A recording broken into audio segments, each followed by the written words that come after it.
What is up, guys? Welcome back to the channel. Let me show you something that I've done with these router tables. So if you remember in the last couple videos back, I bought 3 of these Bosch router tables. Well, I actually went and bought another one. So I've got 4, and I got these at Lowe's. This is not a sponsored video or anything like that. But what I can do with these router tables is actually super cool for these Muntin bars that I'm making for windows. And these Muntin bars go in windows, they go in doors, they can go in pretty much anywhere you want to put a window. So I'll show you that, but first I have something really cool. I'm gonna open it for you guys on camera. My first time seeing it in real, like physical. I've seen it online, but got some really big things coming up. Check this out. As you can see, we have the bunker branding box right here. This is my sample box sent to me, and I'm gonna verify that everything in here is good to go. We're gonna open this up together.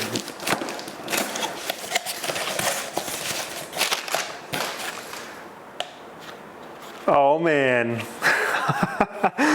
Look at that Milwaukee patch hat. That is freaking sweet. I just found my new favorite hat. So we're gonna have the Milwaukee hat. What do we got in here? We've got, sticker pack. So you can get some Milwaukee stickers for your pack out from Finished Carpentry TV stickers. Throw those on something. So a pretty cool sticker pack there. Those will also be available. The classic Milwaukee tee, they're going to offer this as well. I have links in the description for all this stuff. Actually, it's all going to be the same link, but check this one out. This is my version of patriotism and just awesome guns and carpentry stuff. So Finished Carpentry TV logo on the front of this green shirt. And then on the back, guys, look at this. Come and take it with the nail gun. This is this is awesome. I think I'm gonna change into this right now, actually. This is like in Mario when you see Koopa Troopa without his shell. That's how this looks right now, I bet. Heck yeah, this is freaking sweet. Just doesn't get any cooler than this, guys. So do me a favor, click the link in the description, go over to Bunker Branding, get yourself some of this new merch that I designed, and support the channel. It's a win-win, so appreciate it. All right, so let me show you guys what's going on with these 4 router tables. So in this first one, I have a coping bit, and that is exactly what it sounds like. It copes the negative image of this profiling bit that's in the second one. And then in the third one, I have a rabbiting bit. This cuts the recess or rebate for the glass insert or glass panel. In the fourth one, I have another rabbiting bit. This is actually not the correct size. I have one ordered that will make this whole thing go together. But this is the door that I'm working on that I need to make muntins for. So this is white oak. It's gonna be a pretty big glass. Here, I can show you my drawing here. This is my sketch. So here's all the dimensions, but these little verticals and these horizontals where they're intersecting, those are representing the Muntin bars. So that's what we're about to make right now. I've got my material over here, and I'm gonna turn these pieces of white oak into muntins right now on this little 4 router table setup, and I'll show you guys how awesome this is. So the first bit we're gonna start at is this coping bit right here. If you're familiar with this whole process, you'll see I'm doing this a little bit different. I'm not using traditional mortise and tenon joinery. I'm actually using loose tenon dominoes. So this is gonna be the first project, well, second really, that I use my domino machine on. And this is why I bought that domino machine. So start with this one. Important note, these pieces of white oak are already cut to their final dimension as far as length and thickness. All I have to do is cut this profile in it. This is extra long. This is extra wide actually, so we're gonna rip our muntins out of this. You'll see why here in a second. So let me actually get my hearing protection on, and we'll let it rip.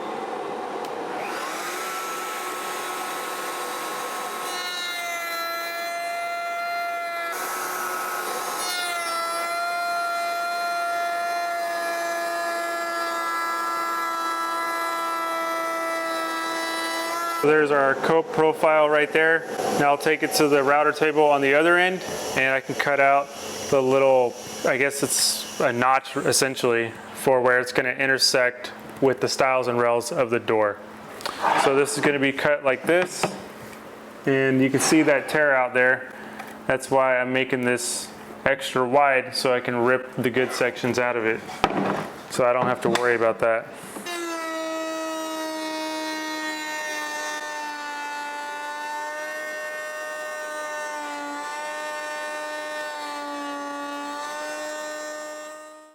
This notch right here is too wide, but it'll still work because the glass panel will actually hide it. That's why I'm getting a new bit for this table here. But I'm gonna make this work for this door because I'm waiting on that bit and I needed to keep things moving. Now that I have the piece to this point, I'm gonna take it to the table saw and then rip it down to 3/4 of an inch. Now I only need 2 of these, but I've got more than enough, so I'm gonna rip like 4 just in case I mess up on the next part of this process, which will be in another video, intersecting muntin bars. So I've got all 4 of my muntins here, and you can see right there, got that profile in there. I just ripped them down to thinner strips. So we're here at the profile cutter, and all I have to do is make sure that that detail right there is down, and then I'm gonna run these through, and that is essentially it. So let me turn on my dust collection and knock this out.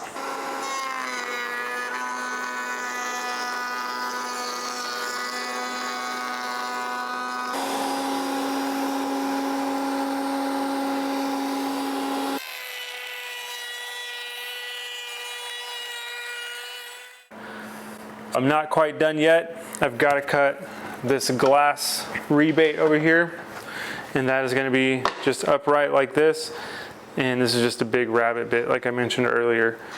So this will just slide across like that, and we'll knock this one out.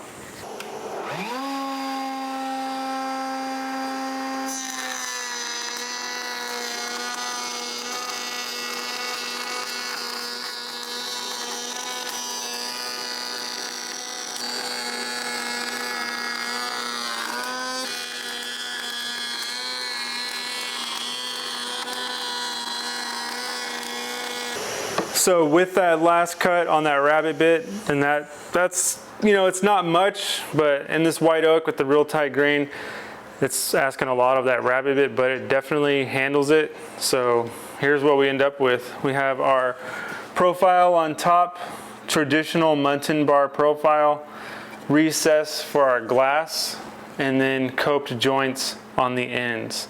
So I'll take my bottom rail out of my door over here, and I'll show you guys how this fits together. I actually don't need to take this apart. I'll show you why it's in place because it'll probably make more sense. And I don't know if I mentioned this yet, but I built this whole door right here. It's not glued together yet. I'm gonna have these guys right here going in there holding that together. So that'll be pretty cool to see that happen. But I built this whole cope and stick joinery, and you can see it right there, using the same exact setup that we just did with those bits. So I can knock out a whole door without ever even moving one of those bits on that table. Pretty cool. And if you ever done this where you have to change out the bit every time, from what you just seen me do, that can literally be worse than torture. Because not only do you have to change it out, you have to get it to the dead on exact height where all this stuff matches up. And if you ever had that, like where you've had to do that, you know how much of a pain that can be, especially lock miter joint bits. I can never get a lock miter bit to work. I remember I sat there and messed with that thing for like 2 hours, and I just said forget it, because it's just frustrating. But anyways, back to our muntin bar here. I'm gonna drop this little coped into my bottom rail. Now this will actually go about right here in reality, but I can't drop it in there yet because I haven't cut the little recess in my 2 stiles for the glass, and it's not gonna fit without that notch being in it. But this will just go boom right there. Look how nice that fits in there. That is super cool. Just to see that come together. We're flush up here where the 2 surfaces meet. That cope joint looks super nice. I'll come on this side so you can see it in the better light. But yeah, check that out. That is good to go right there. And we have our little recess for our glass. So this all right here, it may look kind of hard, but it's really not too bad. The hard part is going to be the intersecting miters, because this is going to be a complete full piece, and this vertical is going to be a completely full piece, and they're basically like half-lapped miter joints. So I'm going to dedicate a whole video to those intersecting muntin bars. So here's also a little view of the glass that I chose. It's called German Antique. You can really see it on the stripes on that flag back there. It's kind of like the wavy glass, but it's like a more modern version of it. So that's what I'm gonna go with for the glass. I did original historic wavy glass from a salvaged window back in this door over here, but I think with how much glass I'm gonna need, this right here is just gonna be way too much to try to salvage, and it'll actually be quite a bit more expensive when you buy it salvaged. So I'm gonna go ahead and run these other 3 through there. The reason I'm doing extras is because I guarantee you I'm gonna mess up on that intersecting Muntin bar lap joint miter thing. Like it's wild. I'm talking about it a lot because it's intimidating, but we're gonna get through it. This is my tall one, the vertical. It'll be the same exact process I did on these. It'll just be with the bigger board. Making these Muntins on these 4 routers is so easy. Like it's almost funny how easy it is. You just got this whole streamlined process. But the next thing is not gonna be easy.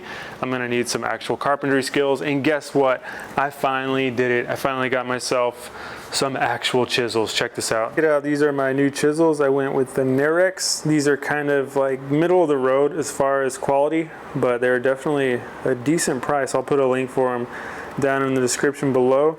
But you can see they are in metric, which was a little confusing. No, I'm just kidding. I usually just grab one if it's the kind of right size I need. Then, you know, you don't really need an actual dimension on it. The backs on them, I don't know much about this, guys, but the backs on them weren't exactly flat. So I'm flattening these out.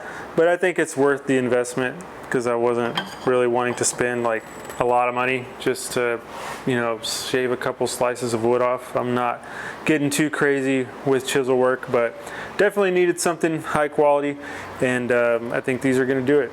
And in other shop news, guys, I've got myself a mini split here. This thing is a game changer. It is so nice and cold in here, like you almost need a hoodie.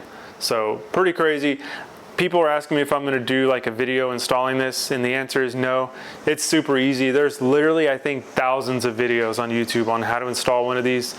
So I'm not gonna put another one, I'm not gonna add to that. I use some of those videos to kind of guide me through this, but it's super easy. You just hang the air handler right here on the wall, and wherever you want it, it has like dimensions and everything, and then you run the condenser outside. I'll show you that, but I mean, you'll see this and be like, literally that's it? Yeah, that's it. So I got mine right there, and that was about the only place in this whole shop this thing could have went. I got kind of lucky, threw up the flag right there to cover up my panels. Had to add an extra panel to actually fit this thing, but let's go check this out. So here's a look at what's going on the outside. You can see that is where the line set comes out from the air handler, and there's a look inside the shop. So air handler's right there, comes down, takes a right-hand turn here. I ran out of space here to put stuff because I got this AC right here, which this is the loud one right now. This is on as well, and you can't even hear it. Pretty crazy. But I couldn't put it here because I have these 2 plumbing clean outs right here, and that thing was already taking up that spot. So I had to turn this down. I did this all myself. It was really, really simple. This is under a line set cover.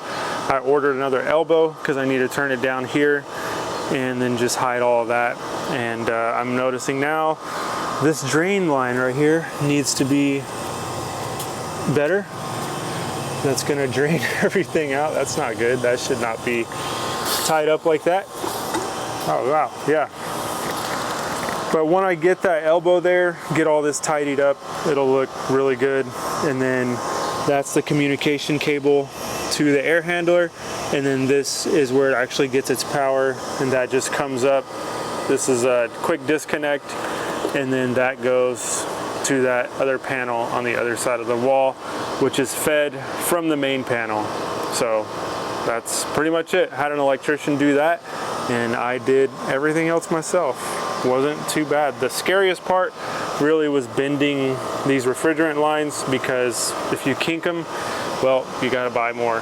So yeah, wasn't too bad. So huge upgrade for the shop.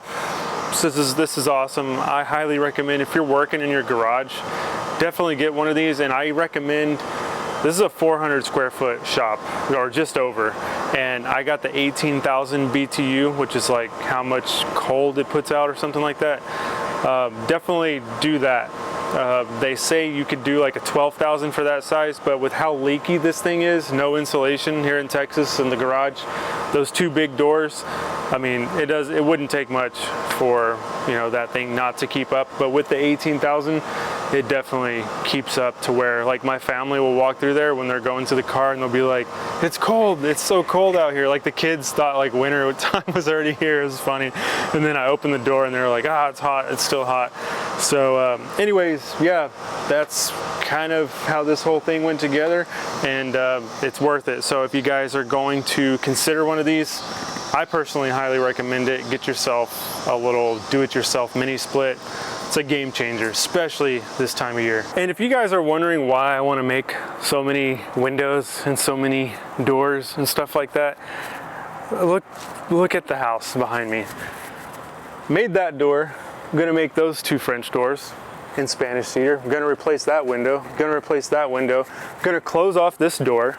I'm gonna put two French doors right here with side lights. I'm building all of this. It's gonna be wild. Over here, I think what I'm gonna do, Ashley's really proud of all of her stuff right now. And it actually is beautiful. We have these beautiful bushes. If you remember these vines over here, we tore them off the wall like 3 months ago and they're back because we were gonna paint, but then we took that big job working over there with Brent and couldn't pass that opportunity up. So this thing didn't get painted. Time is the enemy. So we've got to get on that. These things got to come back down. But my plan here is to close off those kind of modern big glass windows and put another pair of French doors here. So down in that living room, we got French doors on this side, that side. Replace that modern glass window by the kitchen sink and then add some double casement windows right there. I don't know if I'm going to be able to do all this, but when you're at your house and you're like walking around, these are all the things that go through my head, but I at least want to get some of it done and just have the ability to do it, the skill to do it. But anyways, that's why I'm getting into all this. I really, really want to make this whole area just pop and just do it for myself. Just kind of push myself to that limit if I can actually do it, which I think I'm on the right track. But anyways, guys, that's gonna wrap it up for today's video. Let me know if you have any questions again about the routers. Head on over to the link at the top of the description, grab yourself one of these Come and Take It shirts. They're pretty awesome with the nail gun on there. Get yourself a Milwaukee hat, and as always, the classic Milwaukee tee is right there with sticker packs. And if you guys have any like suggestions for merchandise, we can make it now because this collaboration that we have, I can pretty much send them a design and make something happen. It's pretty awesome. So always wanted to do that, and the Come and Take It is kind of the first edition of what we're putting out, and we might have other editions headed your way as well. So check that link down there, and I'll catch you guys on the next video.